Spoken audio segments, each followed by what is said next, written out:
What's going on, guys? It's Rena with Plants and Hip Hop, and you may know me from my Instagram at plantsandhiphop_. I just want to thank you guys for liking and subscribing. Today I'm going to show you some tips for bringing home new plants. I want to suggest that the best time to go to a nursery or a garden center or a plant shop, boutique, or even a grocery store is between Thursday, latest Sunday. And the reason is obvious because these places restock with new plants. So yeah, I typically go on Fridays or Saturdays, or you can ask your local nursery when they get new arrivals. For example, my nursery that I go to down the street brings in new plants every other Thursday. So I make sure I write down in my calendar a reminder that there's new plants that day. And you do see me on Friday morning at the dough. So yeah, so when you're there, how to choose a plant. For me, since I'm a plant collector, I quickly scan the nursery and something that catches my attention, I go towards it. If I see multiple plants, I look at each one of them. By the way, let me introduce you to my new plant. This is the Pothos Snow Queen. Last time I showed you the Pothos Marble Queen. This is the Snow Queen. I got the queens right here, 3 queens. So yeah, I look at those plants, multiple ones. Well, let me take it out. Of this pretty pot, I noticed their leaves and if they're healthy. Mainly the plants are fresh from the supplier, so they're healthy most of the time. So yes, I check to see which one looks best, the prettiest. So I start checking for any roots that are coming out, to see if there's any stem rotting, if the soil is dry or compacted. I check for pests like mealybugs, spider mites, or scale. And something very important, I check how many stems they have. Not typically with this plant, but for example, whenever I got my Ficus tenyeki at Trader Joe's, I seen that this plant had 3 stems and then other plants had 1 stem for the same price.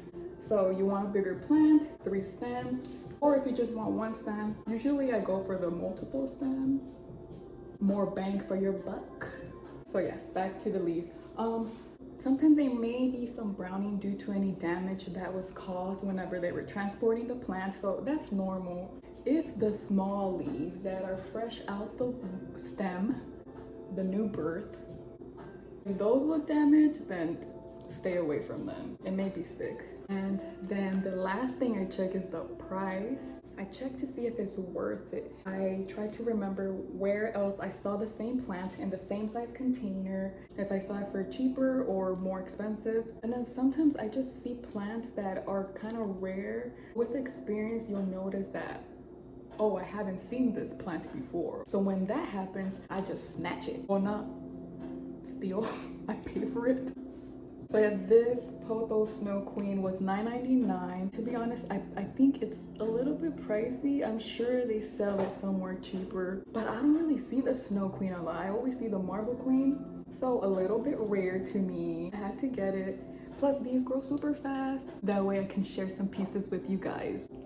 I also think about where I'm going to place my plant. Fortunately, I live in an area where I have south-facing windows, so I get pretty good lighting. And then the type of plant. So pothos are really great, they thrive. I do know some people that have killed pothos, but usually just do their own thing. They're so independent. But I'm just saying this because you have to check your environment. For example, my environment is 65% to 72% humidity. And that's important because there's some plants that require higher humidity, which is the prayer plants. Calathea, Maranta, Stramanthe, Tenanthe. Those are a little bit high maintenance and require more humidity. Some people adjust their humidity to that by buying humidifiers. I'll speak about that in another video. We're getting off subject. Okay, we're back. Okay, so I'm gonna use my new Dieffenbachia Camille, and I got this one at Home Depot for $4.48. Like, it's so beautiful. So I checked its health at the nursery, but when I come home, I check again. I check for any pests. I check its soil. If it's a little bit compacted, I get something pokey. I have a metal chopstick here or a wooden screwer, and I just aerate the soil. Be gentle. This one was a little bit dry and compacted, so I just moved the soil around to aerate it. That way the water that I use to water it will get all the way down to the roots. And just poke. So the next thing I do, I wipe its leaves off with just a towel and some water. That way it can get energy from the light through photosynthesis, something we learn in school. I still remember my 4th grade project. We had to bring a plant to school and we learned all about photosynthesis. I will never forget that. Like, to me, that's just an awesome memory because I've always loved plants and now I have hundreds. You're so pretty. And then I look for any dead leaves or any leaves that are damaged and I snip them off. So this one's a little bit damaged. I'm just gonna cut the leaf off, that way that plant will give all its energy to it. So then I just wipe the container, make it nice and clean. So wipe it down. And then this one needs water. So I have a little plastic container here and I just water. The water that I use is just regular tap water that I let out sitting. I read that chemicals from the tap water do evaporate with time. They say like 24 hours. So yeah, I leave some tap water out and I literally do this and put it back until it's all wet. We're recycling water, we're reusing it. Let it drain, let it drain. And water again. No water was wasted in this video. I live in California, it's really dry here. We're in a drought most of the time. And after it's drained, you put it in a decorative pot. Did you notice that I didn't transfer it to another container? A lot of people, whenever they buy a new plant, they quickly bring it home and transfer it to another pot. With this plant, it's still a baby and it doesn't need to get transplanted. You don't want to shock the plant. The only reason you will want to transport or repot is if its roots are coming out of everywhere, the drainage holes, or if its soil just looks really compacted and unhealthy that it's damaging the plant. So yeah, it's in its decorative pot now and it looks so beautiful and pretty and it's gonna love you because all you did was just clean it, water it if it needed to be. Also, don't transfer it if it's still a baby because, for example, my Pothos Snow Queen has some cuttings in there still. I feel like there's no roots in some of them yet. You don't want to mess with this yet. Also, if the plant is root bound meaning, so whenever it's dry, typically you can take the plant out of this container and then you can see the roots outside. I can't do it with this one, but root bound is whenever the roots are all, you see more roots than you do soil. So that's whenever you know that it needs to go to another container. And that's how we grow too. That's how I see it too, you know. We can only learn so much that we have to bring ourselves to a new level in life. You know what I'm saying? Don't get too comfortable. Keep expanding your mind. Keep learning. But you get what I'm saying. Leave it alone.